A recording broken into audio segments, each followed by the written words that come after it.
Let's keep moving along and let's take on the hot take. Some takes are cold, some are bold, and some are just wrong.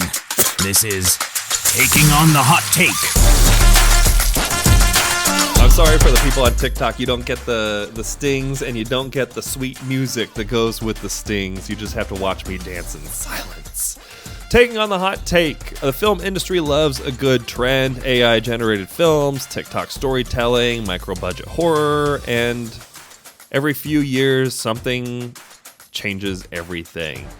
But does it really? Today we're taking on the hot take.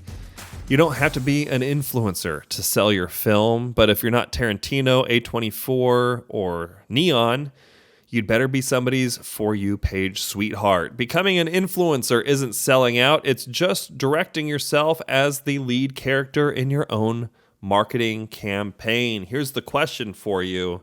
Do you have to be an influencer to be successful as an independent filmmaker in 2025? Here's my hot take on this hot take. It's mostly true. People don't just buy films anymore, they buy filmmakers. So if you look at how we treat directors like auteurs, Christopher Nolan, Ava DuVernay, Greta Gerwig, we follow them and not just the work. I think it's, Jordan Peele. A rising filmmaker with an audience becomes the product, and that's not a bad thing. It's kind of leverage for you as a filmmaker. And behind the scenes content is content. You document the journey, you document the process, you look at the failures and how you overcome them. You let the audience fall in love with the making of, and then they'll show up for your premiere. The algorithm really rewards consistency more so than masterpieces. You don't need a $10,000 trailer. Just have, a compelling behind the scenes short that you shot on your phone, and that could make or break your marketing for your independent film. There are so many real world examples. Bo Burnham built a comedy and music empire. Then he dropped 8th Grade and Inside. Just a straight up full blown auteur. The Daniels embraced absurdism online long before Everything Everywhere All at Once won an Oscar. Laura Loom or Awkwafina went viral as a YouTube rapper and then turned The Farewell into a great film, proving that personality can actually carry into prestige. So let's talk a little bit, because when you talk about social media and success on social media and becoming an influencer, you need to also acknowledge the risk of burnout, that not every filmmaker is built to be a personal brand.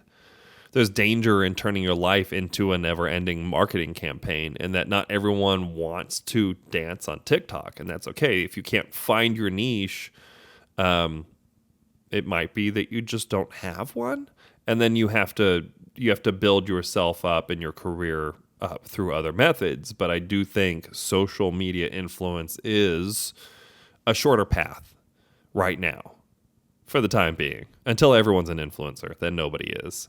Time spent influencing is not time spent writing, editing, and shooting, so you can't let it distract from the things that you also want to do. So if you're going to embrace the influencer mindset without selling your soul, I would say focus on storytelling instead of selfies. Share your vision and your pain and your absurd coffee shop experiences and writing rituals. But,